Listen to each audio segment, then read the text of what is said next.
Good morning, everybody. I'd like to welcome you to our Bible study today. We're going to continue in our study of giants in the Bible. Last week we had the opening salvo over this unit, and it was mostly dealt with, aside from some of the giants in the Old Testament, it's dealt primarily with how did the giants survive the flood, because what we're going to be studying today is a giant that is in the post-flood era. So he either survived it or something else had to happen. And what we talked about last week was that he did not survive it. Nobody survived it except the 8 that were on the ark. And the sons of God, if you recall, are actually fallen angels. I told you that you could watch my video on Jude 6 and get a full understanding of why we know that they were fallen angels. But the fallen angels left their rightful place in heaven because they thought the human women of earth were beautiful, and they wanted to marry them, and they did marry them, and they had babies by them, and those babies were the Nephilim. And all of that during the flood, all of that except the sons of God perished. The Bible clearly states that all human life was going to perish. The sons of God are not, they're fallen angels. They're not human. They didn't die. But the Nephilim offspring did, human women did, and all the other sinful men and women on the earth perished in the flood. Okay, so today we're going to look at one giant. It's probably the most famous one in the Bible, and it's Goliath. And I hope that you go away from this with a feeling that you understand that he is a giant. He's not just a big man. There's lots of times we see big men, big basketball players, big football players. We say those guys are giants, but they're not. Most of them don't exceed 7 feet tall. 7 feet's pretty good.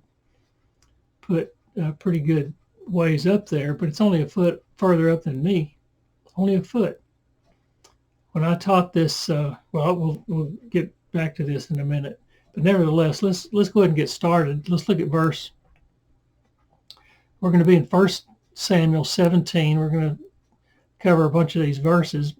We're going to start with verse 3. And verse 3 says, the Philistines occupied one hill. The Philistine army was there, and the Israelite army was there. One on this hill, the other on this hill. They're just kind of looking at each other eyeball to eyeball, wondering what's getting ready to happen. And they had drawn their battle lines. It says, let me read verse 3, chapter 17, 1 Samuel. Verse 3 says, the Philistines occupied one hill and the Israelites another, with the valley in between them. And just before that, in verse 2, it said that they had drawn their battle lines. And their battle lines, just so you'll know, you've seen it on TV when you watch some of these armies where people were doing hand-to-hand combat, they draw themselves up into lines, maybe either one line across or several lines, and then they advance. When the war starts, they advance on foot and get into it with the other side. It's going to be coming down. They're going to meet in the valley and have a big fight. But they start out from battle lines. And so they're sitting here on one hill, looking at each other across to the other hill. And then it brings us to verse 6. And verse 6 says this. And I want you to get an understanding here when we look at this. Verse 4. Verse 4, the first part of verse 4 says this. A champion named Goliath, who was from Gath, came out of the Philistine camp. He was a champion. He was from Gath, and he came out of the Philistine camp. Okay, now we're going to see that the Israelite army was terrified of this guy. They were dismayed at everything he said. It even says they were terrified at one point, which we'll see as we go through here. But he was called a champion. They weren't terrified because he was a champion. A champion, we hear champion, we think of some award-winning runner or baseball player or weightlifter or something. And you see he's a champion here, but he's not a champion, an award-winning warrior. A champion in this regard is a person that goes out as a spokesman to try to get an agreement between the two sides where they would have a duel. One guy would fight another guy, one from each side would fight, and the loser, the people of the side of the loser would become subjects of the side of the winner. All right, so Goliath said, send somebody out here. Okay, we'll read, let me just read what he actually said. Goliath stood in verse 8, he says, he stood and shouted to the ranks of Israel, why do you come out and line up for battle? Am I not a Philistine, and are you not the servants of Saul? Choose a man and have him come down to me. If he is able to fight and kill me, we will become your subjects. But if I overcome him and kill him, you will become our subjects and serve us. Then the Philistines said, and this is important, the Philistines said, this day I defy the armies of Israel. Give me a man and let us fight each other. On hearing this, the Philistines' words, Saul and all the other Israelites were dismayed and terrified. They heard this, let's fight. Basically, the two of us will fight to the death, and then one side becomes the subject of the other. But the thing I want you to notice was that he said he defied the armies of Israel. We're going to see that defiance is not a defiance of the army so much as a ridiculing and taunting of their God. We're going to see that as we go through here. He's making fun of their God, and he does it several times down through here. Okay, so back in verse 4, it says that he was a champion. His name was Goliath, and he was from a city named Gath, and he came out of the Philistines' camp. All right, we just read down in 8 that he was a Philistine. He came out of their camp. Okay, so my question is, are the Philistines giants, or are they just big men? Basically, in general, the Philistines are not giants. They're just regular sized people. In the Bible, the Philistines were an ancient people who settled in the coastal region of Canaan, which is today, it's the modern day Gaza. You've heard of the Gaza Strip over there in Israel. That's where this coastal region was that they settled in around the 12th century BCE. They were depicted as a distinct ethnic group with their own cities like Gaza, Ascalon, and Gath. And they had their own culture and their own military. While the Bible does not describe several giants associated with the Philistines, most famously Goliath from Gath and a few of his relatives or fellow warriors in 2 Samuel. These are exceptions, not the rule for the entire Philistine population. So in general, when you hear Philistine, you think regular sized people. You don't think giant. But here Goliath is, and we're going to find out just how big of a person he is right now. Before I do that, I might say that the way things happened was that the Rephaim and the descendants of Anak, Rephaim was the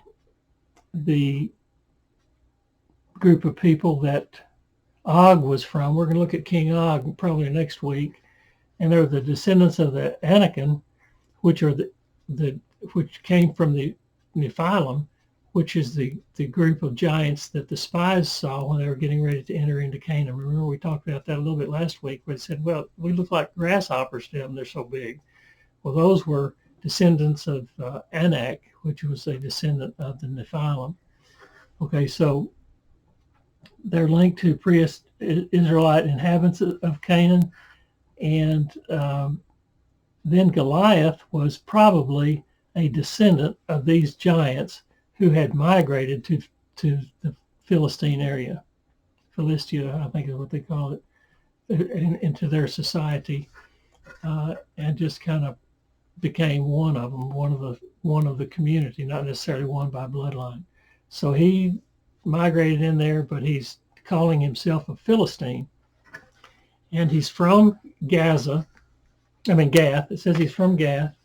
The average Philistine warrior or civilian is never described as unusually tall or giant-like in the Bible text. In short, they're regular-sized people. Goliath and his descendants, or the other giants that were there, are just migrated into the area. He was a Philistine by nationality and alliance. He fought for them and lived in their city. He was a giant by his described stature and possible descent from pre-Israelite giant groups, which, as we've talked about, which had persisted and migrated to places like Gath. He's a Philistine giant from Gath, but he's not necessarily a card-carrying giant. I think that he probably is closer to being a card-carrying giant than he is to just being a big man. The famous story of 1 Samuel 17 is what we're going through now, and he is called a towering champion of the Philistines, who David is going to fight and defeat. Okay, the rest of verse 4 says this: his height was 6 cubits and a span. Now, what I'd like to tell you, you can look at footnotes, but I'll just tell you that a cubit is about 18 inches long. It's a measure from the bony part of your elbow, the part that sticks out right there, all the way down your forearm and to the end of your middle or your longest finger. Okay, that's about 18 inches. They figured 18 inches to get his height. We're going to look at that in a minute. I measured mine. My measure here is 19 1/4. And a span, it says, let me read what it says. His height was 6 cubits and a span. So 6 cubits would be 6 measures of 18 inches, basically. And a span is a distance from the tip of your little finger to the tip of your thumb across the span of your hand. That's how it comes from there. And that's usually about 9 inches. Mine measures 8 inches. Using the accepted length of 18 inches, the average length of 18 inches for a cubit and 9 inches for a span would give Goliath a height of 9 feet 9 inches. Now I want to tell you how big that is. Your average basketball players are maybe they're 7 feet. Some of them go over 7 feet. Rarely you might see one that someday we're going to see them at 9 feet probably, but for the most part they're not going to exceed 7.5 feet. And they get that from when I taught this lesson before, or this chapter before, what I did was stand to get a good idea of what 9 feet 9 inches is. I stood on a chair. Now I'm about, say, 6 feet tall. I'm just a little less than 6 feet tall. Just for discussion, let's say 6 feet. 6 feet tall, and I stood on the seat of a chair, which is about 18 inches. It's about 1.5 feet. So that would make, with me standing on the chair, would make my height 7.5 feet. Okay, Goliath is 9 feet 9 inches. That's 2 feet more than what I was standing on a chair. That is tall. That is big. Okay, now there's some noteworthy. There's some groups that don't think that he was 10 feet tall or 9 feet 9 inches. They think he was more like 6 feet 10 inches tall. What the Bible says here, he's 9 feet 9 inches. Using the cubit measurement and span on my arm would make him 10 feet 3 inches, because my span, my cubit measurement was 19 and a quarter, and my span was 8 inches. That comes out to be 10 feet 3 inches. So even using mine would make it about 6 inches taller than what the Bible says if they happen to use mine. Then this guy that has the notable variance to what is stated here in the Bible gets a 6'10" measurement. Okay, now let me give you one other way to look at this. If you were to say, well, maybe the giants wanted to do their own measurement. If they were doing their measurement and they measured their forearm, measured their cubit based on the size of their forearm, they would get something based on difference in heights, proportional heights. They would get something like 24 to 27 inches for their cubit, and they would get something like 12 inches for their span. That would translate to 13 feet. That's really tall, and that is more like what we're going to see for a measure of King Og. He was one of the last giants to be killed, but that would give him a height of 13 feet. So you can see we've got 6'10" all the way up to 13 feet as possibilities for his height.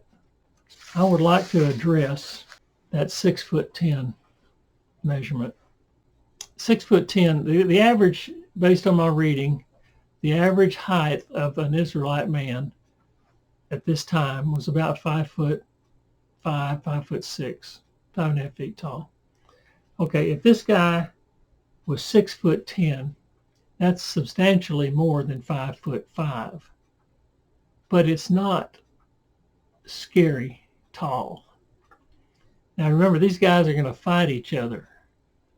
Whoever's going to come out and fight Goliath is going to be about 5.5 feet tall, and he's going to fight a guy that is, the Bible says 9 feet 9 inches, but this guy says 6'10". I just read to you in verse 11, it says when they were talking about fighting, the Israelite army, including King Saul, were dismayed and terrified. Now I want to ask you, if your life depended on it, and you were 5.5 feet tall, would you be terrified to fight a 6'10" man? That would be a lot taller than you are, but it's not formidable. It's just a couple of feet. You might have a good chance of subduing him. You look at some of these football players. Some of the offensive linemen are a lot bigger than the defensive linemen. The defense is counting on speed and agility to be able to get around these guys, and the big offensive linemen are hoping to just knock them down. Just hold them off while the play continues. But you can have a difference in size, sometimes a substantial difference in size.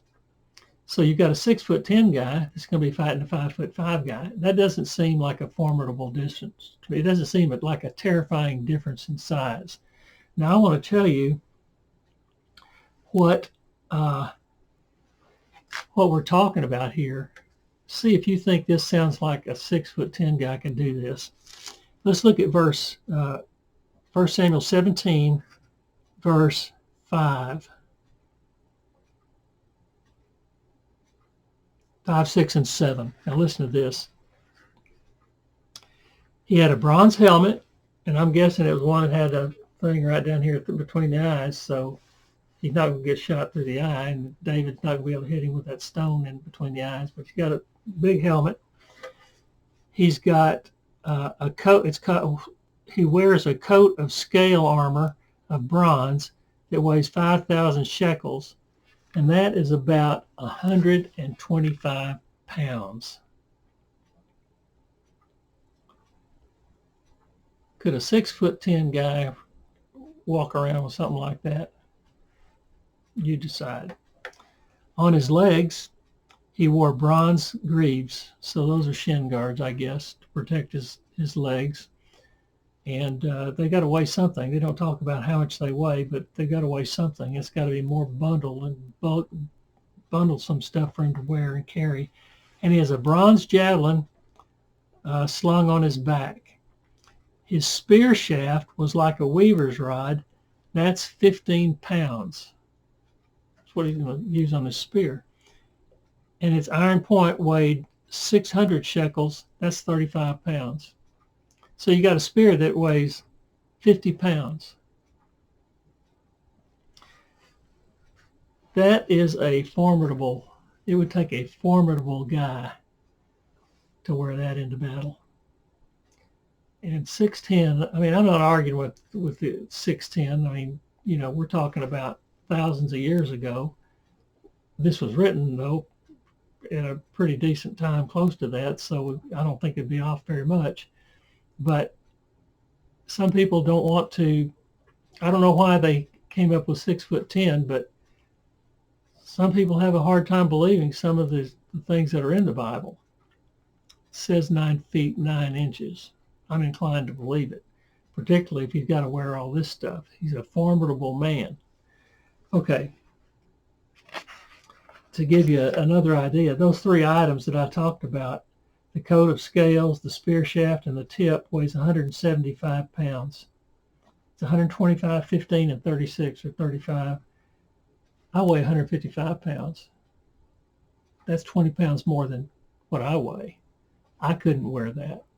And I got a feeling that most 6'10" guys couldn't wear that either. All right. So we already talked about, I already mentioned the average height of an Israeli man of that day. Talked about the cubit size of a giant. Said 24 inches as opposed to 18 inches for the average size guy. And so let me keep going here. Okay, we've covered through verse 7, and Goliath starting to sound like a giant because of where he lived, his size, and the amount of the armor, the weight, and the bundlesome nature of it all. It takes a formidable man. It's going to take a big man. He's starting to sound like a giant. We talked about him being a champion. We read these verses 8 through 11 about the deal he's trying to make to cut down on the bloodshed and just let two guys fight it out. Okay. Then we're going to see some scriptures here that talks about David, who was running back and forth. All his brothers were in the army, but he was at home tending sheep, yet he would have to run back and forth to take food to his brothers, to take food to Saul, possibly. But he was running back between his brothers and Saul. And then we get to verse 16, and it says, for 40 days, the Philistine, meaning Goliath, came forward every morning and evening and took his stand, meaning he was going to make that same offer that we read up there about, let's fight it out, let's duke it out with knives and spears and see if we can kill one of us, kill the other one to settle this thing.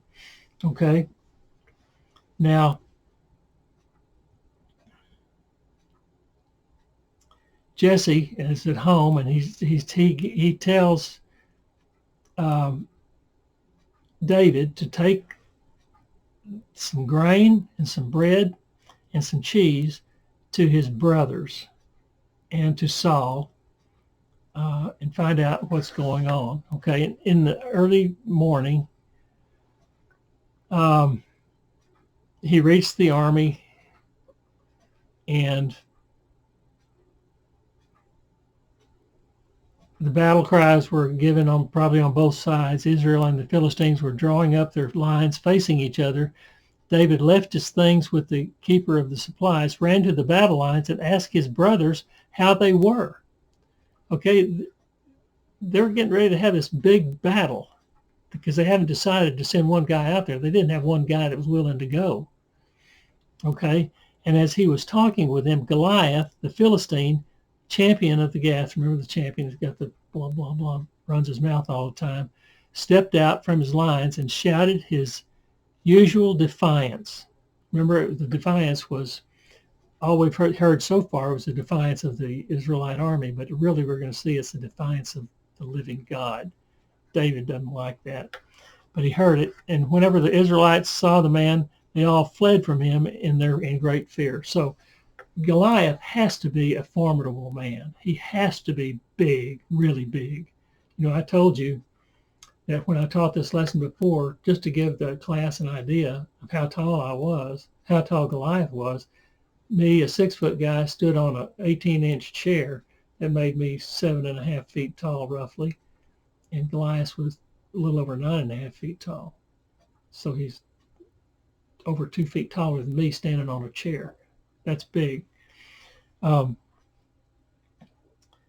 the Israelites had been saying, do you see how this man keeps coming out? He comes out to defy Israel. The king will give, the people are telling David this. He'll give him great wealth. He'll give him, to the man that kills him, he's going to give him great wealth. He's going to give him a daughter in marriage, and he's going to exempt his family from taxes in Israel. Hey, now you're talking. Exempt me from taxes. A lot of people do a lot of things for that. Okay, David asks the men standing near him what will be done for the man who kills him. So he wants to verify this, and he's told the same thing. They repeated to him what they had been saying and told him this is what will be done for the man who kills him. And they repeat exactly, almost word for word, what he says. And Eliab, one of David's his oldest brother, heard this talking going on, and it says he was burned with anger. I'm kind of mixing in stuff about the giant here with the whole story of the David and Goliath episode here. But the brother of David heard this, David talking about all this stuff, and it says he burned with anger at him and asked, why have you come down here, and with whom do you leave those few sheep in the wilderness? He said, you're just a little sheep herder boy, little shepherd boy.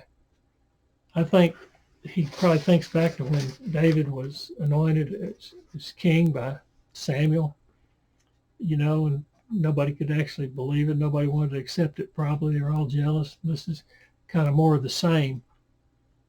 And David says, now what have I done? I didn't do anything. He said, can't I even speak? He then turned away to someone else and brought up the same matter, and the men answered him as before. What David had said was overheard and reported to Saul, and Saul sent for him. So Saul sends over for David, and we're going to see that Saul doesn't even know who David is. The guy that's going to replace him on the throne doesn't even know who he is. David said to Saul, let no one lose heart on account of this Philistine. Your servant will go and fight him. I'm here, Saul, have no fear.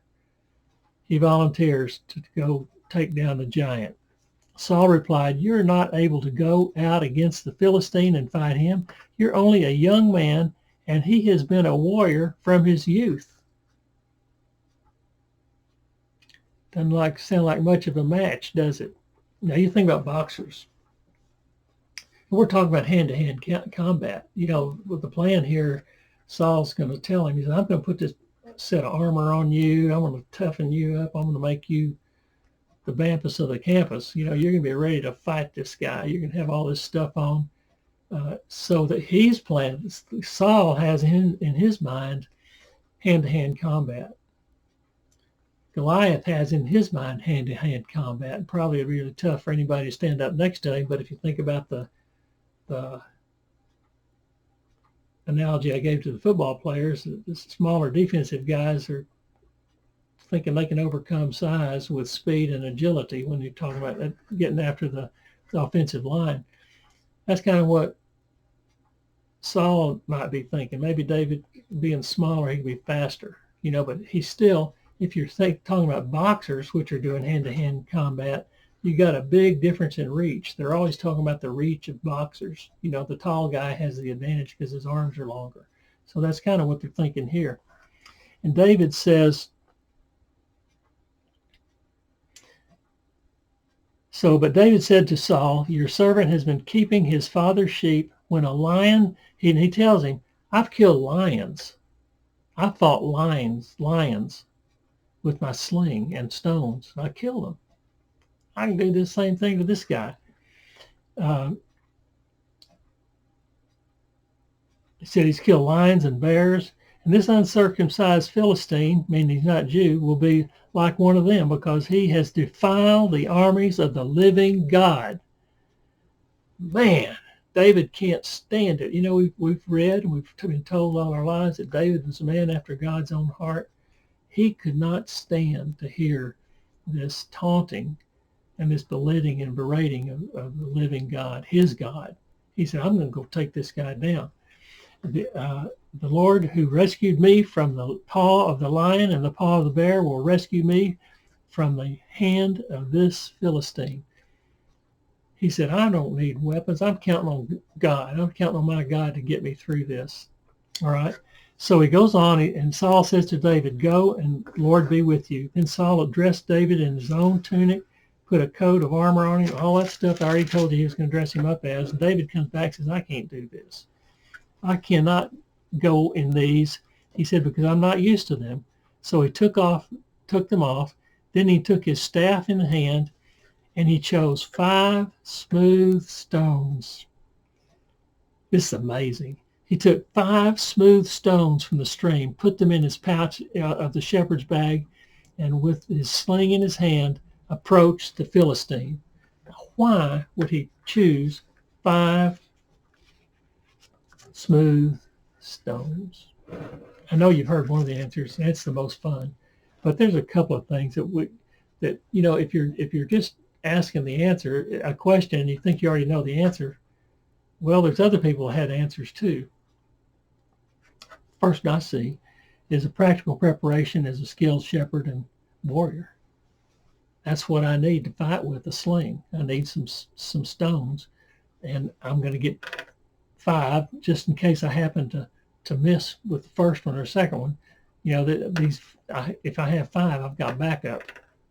And then David fully trusted in God for his victory, but he didn't test God by being careless, so he combined faith with prudent action. You know, they say God doesn't drive parked cars. He kind of expects you to get out there and do his will, to, you know, understand what that will is, ascertain what it is, and go do it. Well, that's kind of what David's saying. You know, if I just go out there and stand there, this guy's going to flatten me. But he said, I'm going to depend on God, and I'm going to choose 5 stones. That's the prudent thing to do. And I'm going to go out there and fight him with God as my shield, so to speak. Okay, so preparation for, and maybe he's preparing for Goliath's relatives. This is the most widely cited story, and this is the one I love. This is the one you'd like for it to be. We don't know for sure that that's what it is, but we say that it's been said that David chose 5 because he had 1 stone for Goliath, and Goliath had 4 brothers. So I don't know if you've heard that before, but the first time I've heard it, I knew that I would never forget it because that's so awesome. Now, we may talk about those brothers in a minute. We don't know. We only know of 1 that's listed as a brother, but there's some others that could very easily be related to the Philistine. They could even be brothers, but nevertheless, that's one of the choices.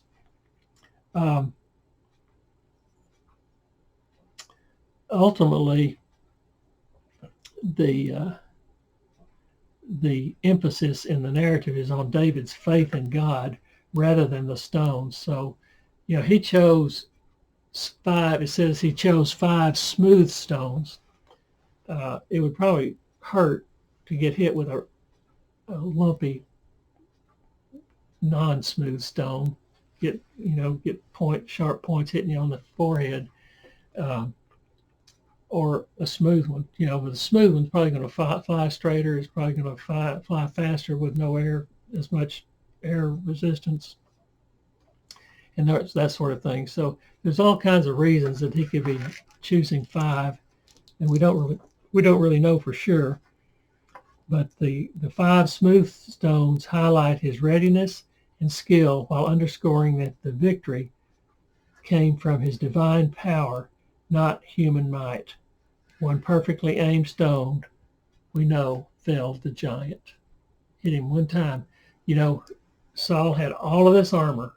You know, if you hit him on the arm, if he wasn't wearing all that breastplate and all that 125 pounds worth of stuff on him, it would hurt big time. It probably wouldn't kill him if it hit him in the shoulder, but it would probably spin him around. He had this big helmet on, but probably had something right here coming down between the eyes that would prevent him from getting hit between the eyes. But there was an open place somewhere on his forehead, and that stone went right to that place, sunk in, and knocked him down dead. All right, so the exact motive isn't spelled out, but the combination of practical wisdom and possible awareness of multiple threats fits the context best for why he chose 5 stones. Okay, well, let me keep going here and see what else we can find. Okay, so then he took his staff in his hand, chose 5 smooth stones from the stream, put them in his pouch of his shepherd's bag, and with his sling in his hand, approached the Philistine. Meanwhile, now this is something. This big, burly giant approached David with his shield bearer in front of him.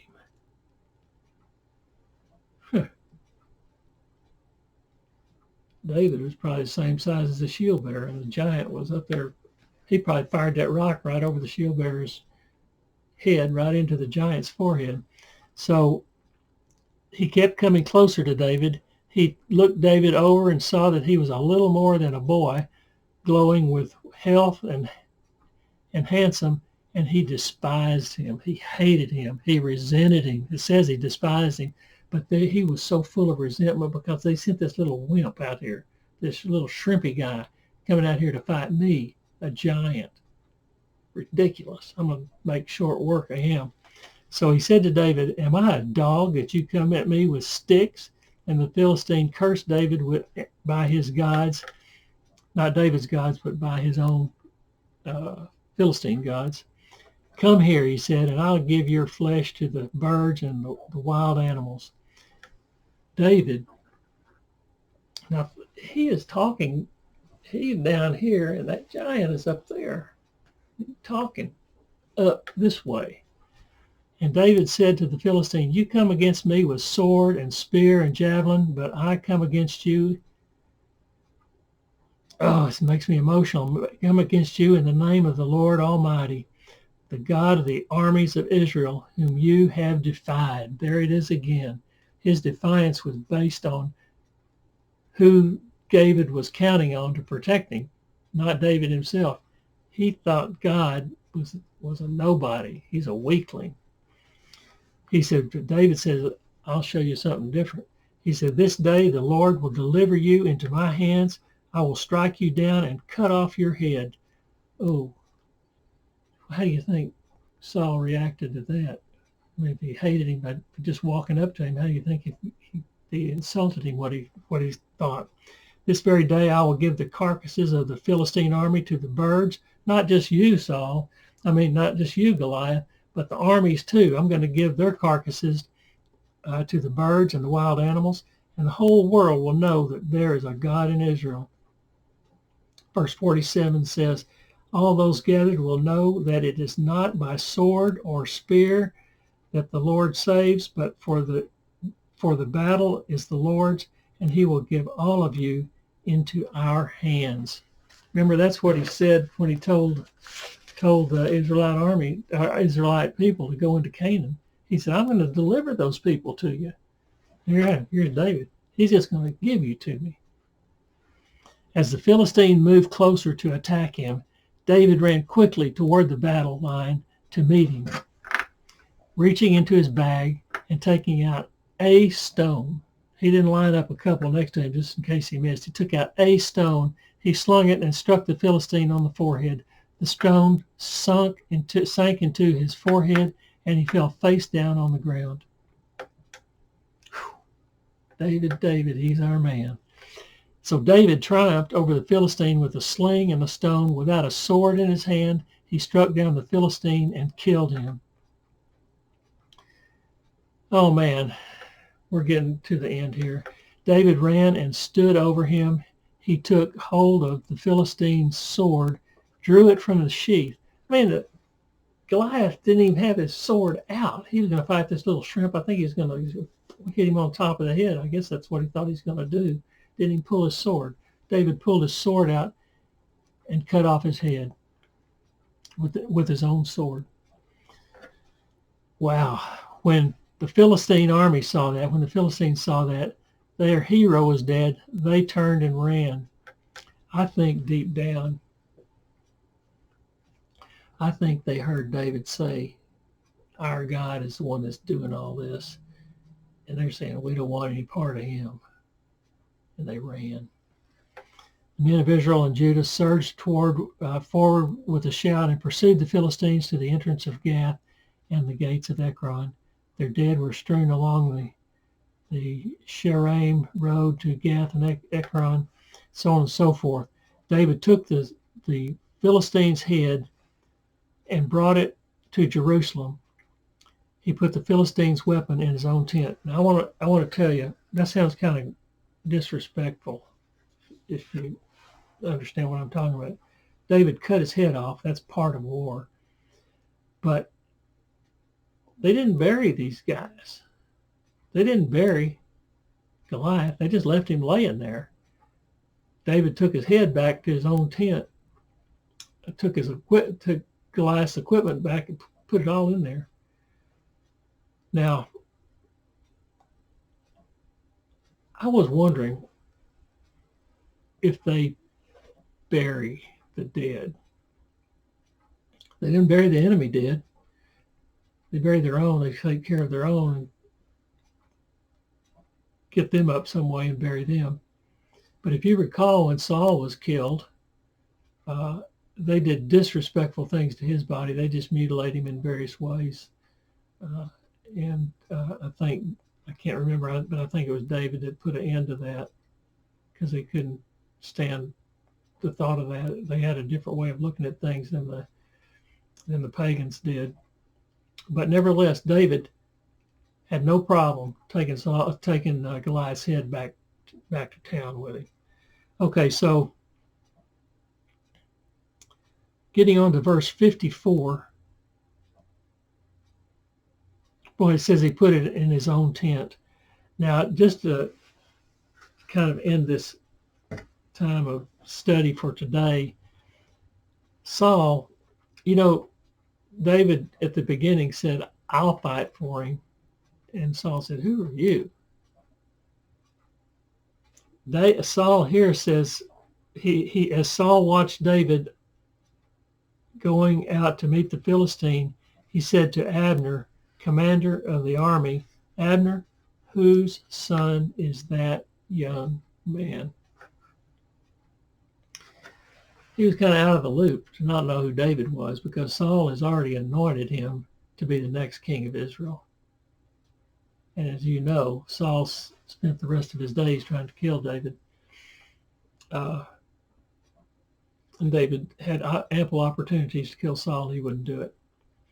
So anyway, that's all I have for you today. I just want you to know that Saul, I keep saying Saul, Goliath was a card-carrying giant. He was a real giant. And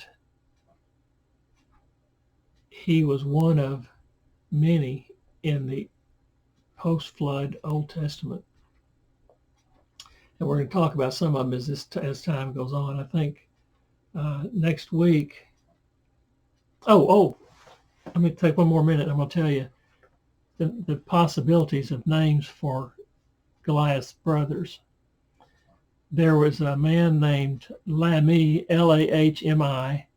He's explicitly identified as Goliath's brother. I think it's in 1 Chronicles 20, verse 15. I didn't check that scripture, but you can check it if you want to. 1 Chronicles 20, verse 15. He wielded a spear with a shaft like a weaver's rod and was killed by Elhanan, son of Jair, in I don't know who that guy is, but he's the guy that killed him. Then there was another guy named Ishbi Benob. He's described as a descendant of Rapha, armed with a bronze spearhead weighing 7.5 pounds, 300 shekels, and a new sword. He attempted to kill David during a battle, but was slain by Abishi, son of Zeruiah. That was another giant. He was a descendant of Rapha. Some think there's a possibility he could be one of Goliath's descendants. Then there was Saph, S-A-F-H, was also, he was another descendant of Rapha. He was a giant. He was one of the Rephaites. There we go. And he was killed by another man during a battle in 2 Samuel 21:18. Then the last guy that they're considering to be a descendant or a relative of Goliath is an unnamed giant, but he's a huge man descended from Rapha, noted for having 6 fingers on each hand and 6 toes on each foot. It's 24 digits. It's a lot. Count higher than 10 on his fingers. He taunted Israel and was killed by Jonathan, son of David's brother. These 4 fell during later wars with the Philistines after Goliath's death. So it wasn't like David, even if these were his brothers, it wasn't like David gathered up those 4 stones and went out looking for them. But these were some of the 4 that they considered that could have been his brothers. So anyway, next week we're going to talk about, I think we'll talk about King Og. He was a big dude. He slept in a 14-foot bed, so you know he's got to be big, 6 foot wide. So anyway, that's all I have for you today. Thank you for studying with me.